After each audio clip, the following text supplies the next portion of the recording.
हरिओम, जय गुरुदेव। स्वागत है आप सभी का। और बहुत बहुत बधाई आप सभी को गुरु पूर्णिमा की। केवल 5 दिन शेष है गुरु पूर्णिमा में। और इस पावन दिवस के निमित्त एक विशेष चर्चा सत्र हमारा ये मेरे बापू मेरा अनुभव, ये जो सीरीज हम चला रहे हैं उसका आज का एक महत्वपूर्ण एपिसोड मैं आपके सामने लेकर आया हूं। और हमारे साथ जुड़े हैं दिल्ली से दिलीप कुमार जी। तो मैं आपको उनसे मिलवा रहा हूं, हम उनसे चर्चा करेंगे और सुनेंगे उनके अनुभव, मेरे बापू मेरा अनुभव। तो दिलीप कुमार जी, आपका बहुत बहुत स्वागत। हरिओम। हरिओम आवाज आ रही है आपकी? जी जी, हरिओम। हरिओम हरिओम। तो दिलीप कुमार जी, आपको भी गुरु पूर्णिमा की बहुत बहुत बधाई। और आपको भी आपका जी बहुत बहुत साधुवाद। आपको भी आपके चैनल को मैं हमेशा देखता हूं और जी लगभग हर दिन आप मेहनत करते हैं, कहीं ना कहीं से कुछ बढ़िया लाते हैं जो साधकों को प्रभावित करे। जी मैं बहुत प्रभावित होता हूं और लगभग हर रोज देखता हूं। जी बहुत बहुत साधुवाद। गुरुदेव की कृपा करुणा है। तो आपका क्या अनुभव है? पूज्य बापू जी से आप कब जुड़े और कैसा आपका अनुभव, कुछ बताइए। मैं बिहार का रहने वाला हूं जी और 95 में मैं बिहार से आया दिल्ली, अपना जी छोटा मोटा नौकरी करने के लिए बीकॉम करके। जी तब से एक जगह सुरेशानंद जी का सत्संग हो रहा था, मैं ड्यूटी जा रहा था जी तो मैं भीड़ देखा, उसमें मैं भी चला गया पंडाल के अंदर 95। जी और उसमें थोड़ी देर के बाद पूज्य गुरुदेव पधारे और उनका जी पहली बार सत्संग सुना तो मैं उसी समय से जुड़ा हुआ हूँ। फिर कभी भी छोड़ने का विचार नहीं हुआ। कहीं पता लगता था कि उनका सत्संग है तो मैं जरूर, कंपनी से छुट्टी भी लेना पड़े तब भी लेके जाता था। जी उसके बाद 96 में गुजरात में रहा 2 साल। उसके बाद राजस्थान रहा, यूपी में रहा, कहीं भी रहा, प्राइवेट नौकरी था, जहाँ भी रहता था वहां से आसपास में होते रहता था गुरुदेव का सत्संग। और जी मैं कंपनी से छुट्टी मांग के जाता था, दिन रह के फिर आता था। जी अभी से हूँ, लेकिन जब किस्मत में होता है तभी मिलता है। तो दीक्षा गुरुदेव का प्राप्त हुआ मुझे दिल्ली में 2001 के 25 जून। जी 25 जून 2001 को दीक्षा लेने के बाद अचानक मेरा जीवन में बहुत सारे परिवर्तन हो गए। जी ऐसे ऐसे परिवर्तन हुए कि मैं सोच नहीं सकता था। मैं जब दिल्ली आया था कमाने, तो लगता था कि जब तक 1000-2000 की नौकरी है तब तक हूँ, छूटेगा तो गांव चला जाऊंगा, अपना कुछ वहीं पे करेंगे। हाँ लेकिन जब से जुड़ा तो नौकरी वोकरी छूट गया और गुरुदेव के आशीर्वाद से अपना बिजनेस शुरू हुआ। 2001 से ही मेरा बिजनेस शुरू हुआ दीक्षा के बाद। छोटा सा जय हो। दुकान किया, छोटा सा दुकान किया और उसमें बढ़ते बढ़ते आगे बढ़ते गया। लेकिन सबसे बड़ा अनुभव, जून 25 जून को मैंने दीक्षा लिया और 21 जी जुलाई 2001 को मेरी पहली बेटी थी। एक ही बेटी थी, उसका उम्र था लगभग 7 महीने। दिसंबर में हुई थी तो जुलाई था। 7 महीने की बेटी थी, उसको धड़कन, सीने का धड़कन तेज हो गया। जी मैं यहाँ दिल्ली सफदरजंग हॉस्पिटल ले गया, डॉक्टर देख के जवाब दे दिए कि 1 हफ्ता लगभग भर्ती रखे थे जी सफदरजंग हॉस्पिटल में। उन्होंने जवाब दे दिया। मैं पूछा कि इतना दिन हो गया, कब तक छुट्टी होगा? नौकरी छोड़ के मैं लड़की के साथ वहाँ हॉस्पिटल में रह रहा था दिन रात। तो जी बोले कि भैया इसका हम कोशिश कर रहे हैं, दिल में छेद है, भर जाए ऐसा कोशिश कर रहे हैं, लेकिन उम्मीद नहीं है भरने का, आपको ऑपरेशन कराना पड़ेगा। 2 हॉस्पिटल का नाम बताए थे, एक तो एम्स और दूसरा कोई तेग बहादुर ऐसे करके बताए थे, दिल्ली का ही। मैं जी बोला तो खर्चा कितना आएगा?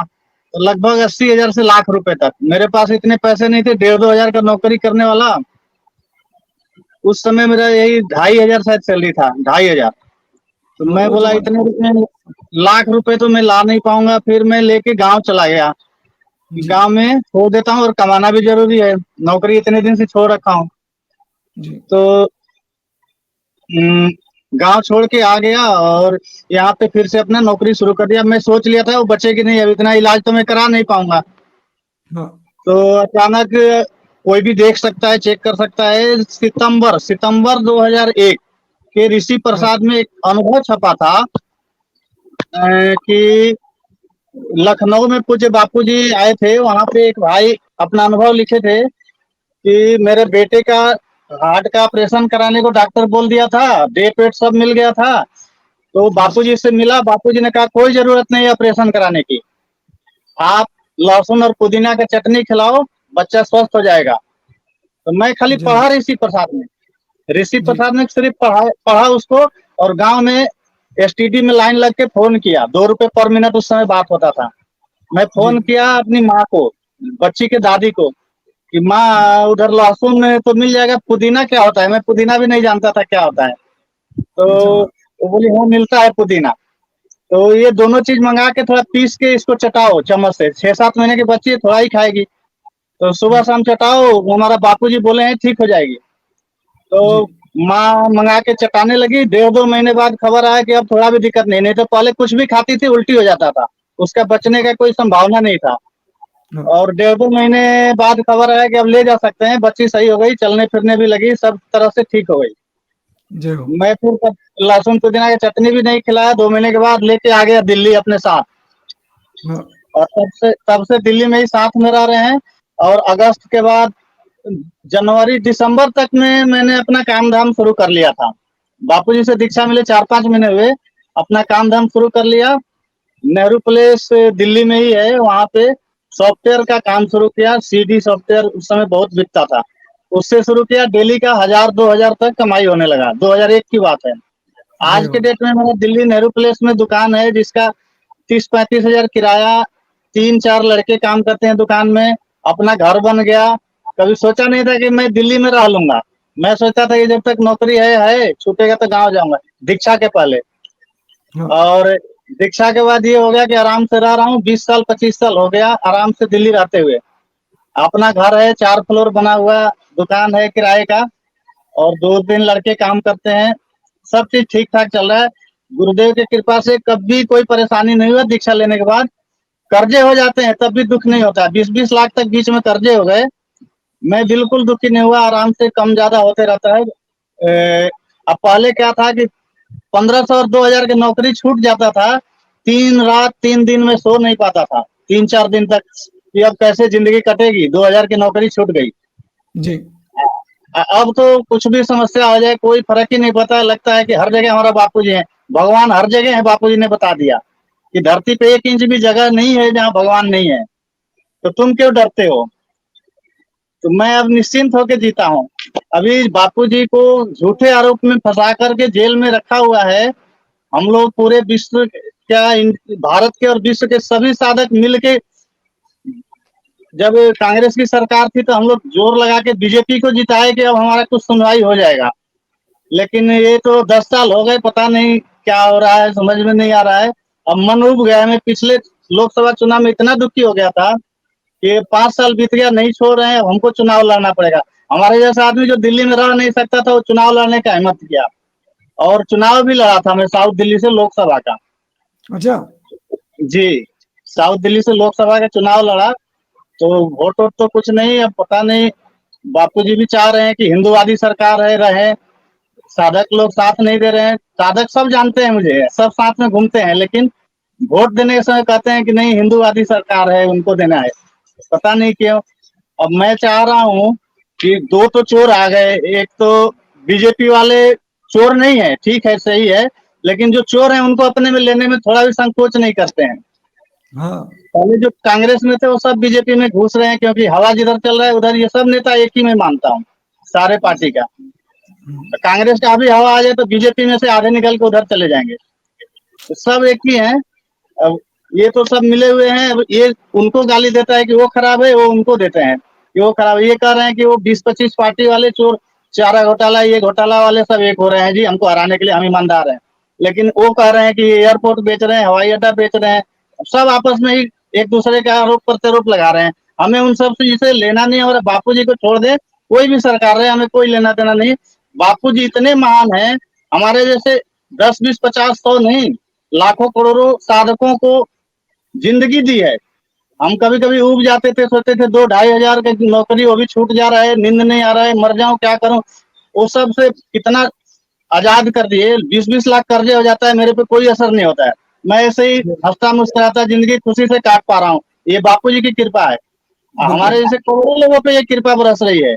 जेल में है फिर भी उनका मैसेज आ जाता है कि कहीं भी गलत नहीं करना, और जो मेरे साथ हो रहा है गलत नहीं हो रहा है, जो होना है वो हो रहा है। तुमको इसका विरोध जैसे और लोगों के लिए करते हैं लोग, मुस्लिम धर्म गुरुओं के लिए या किसी के लिए, वैसे नहीं करना है। शांति बनाए रखना है। हम अपनी मेरिट से बाहर आएंगे। तो वो सुन के हमें शांत रहना, पता नहीं तो हम लोग तो गलत कर ही नहीं सकते हैं। बापूजी कहेंगे भी नहीं, हम लोग कर भी नहीं सकते हैं। अब क्या उपाय है समझ में नहीं आ रहा। सरकार को सोचना चाहिए कि हम लोग जब आपको जिता सकते हैं तो हरा भी सकते हैं। कितने दिन तक हमें बेवकूफ बनाओगे। बाकी इतने अनुभव है प्रभु जी की कह नहीं सकता कितना अनुभव है। हर पग पर सहारा देते हैं बापूजी। जब बिल्कुल जेल गए जी थे बापूजी, तो हमें दूसरे दिन ही सपना में आए थे। सुबह जी मॉर्निंग में मुझे सपना आया, बोले तुम्हारे ऊपर संकट था, मैं वो काटने के लिए जेल जा रहा हूँ। जी और उसी जी दिन से कर्जे बढ़ने शुरू हो गए। 2013 से मेरे पे कर्जा बढ़ना शुरू हुआ। 3 लाख 5 लाख होते थे, 20 लाख तक पहुंच गया। बोले कि जब तुम्हारा संकट काट के फिर बाहर आऊंगा। अब धीरे धीरे खत्म हो गया, वापिस 2-3 लाख रह गए। ये जल्दी खत्म हो जाएगा, अब कुछ नहीं है। अब बापूजी का आने का टाइम आ गया है, मुझे पूरा विश्वास है। बापूजी सपने में आके बोले थे वो होगा, जल्दी बाहर आएंगे। जय हो दूसरा अनुभव, मेरा बेटा नहीं हो रहा था, बेटियां हो रही थी। 3-3 जी बेटी हो गई थी। तीसरी बार मैं शिविर भरने सूरत गया था, तो जी बापू, हम और हमारी धर्मपत्नी दोनों लोग थे। बापूजी बोले कि अब सत्संग खत्म हो गया 3 दिन का, जाओ सब लोग खड़े हो गए जाने के लिए। तो उसी समय बोले ठहरो, रुक जाओ, अंतिम बात सुन लो। जिसको बेटा चाहिए बेटा मिलेगा, बेटी चाहिए बेटी मिलेगी। जिनका 3 शिविर पूरा हो गया, मेरा हो गया था, और उसके बाद बेटा मिला बापूजी की कृपा से, और आसानी से हुआ मेरा, कोई दिक्कत नहीं हुआ। और बेटा बहुत ही होनहार, और होते ही बापूजी का पहला नाम लेके बोला था। जब आवाज उसके मुंह से आया था तो बाबा करके बोला था, उनके सामने ही मुंह से आवाज निकला था उसका, नहीं तो खाली रोता था, बोल नहीं पाता था। जय हो कई अनुभव है, गिनती नहीं हो सकता है। बस यही है प्रभु जी, क्या हो रहा है देखिए, उसका कुछ निदान निकले, बापूजी बाहर आए। बहुत नुकसान हो रहा है देश का, समाज का। जी बहुत बहुत साधुवाद। बहुत अच्छे अनुभव आपने सुना है दिलीप कुमार जी। निश्चित आपके ये अनुभव सुनकर चैनल के जी दर्शकों को बहुत प्रेरणा मिलेगी। और जी जी बिल्कुल। और पुनः एक बार सबको मैं गुरु पूनम की बधाई दे दूं। तो और आपको बहुत बहुत साधुवाद दिलीप कुमार जी, पुनः एक बार जी बहुत जी बहुत जी धन्यवाद। जी। तो ये थे दिलीप कुमार दिल्ली से। और आप भी अपने अनुभव साझा कर सकते हैं। आपके अनुभव सुनकर कईयों को प्रेरणा मिलेगी, तो आप हमसे संपर्क जरूर कर सकते हैं। मुझसे आप संपर्क कीजिए, नीचे मेल आईडी भी चल रहा है स्क्रीन पर, आप देख सकते हैं। और इसी तरह का एक एपिसोड हम आपका भी बनाएंगे, मेरे बापू मेरा अनुभव। हरिओम, जय गुरुदेव।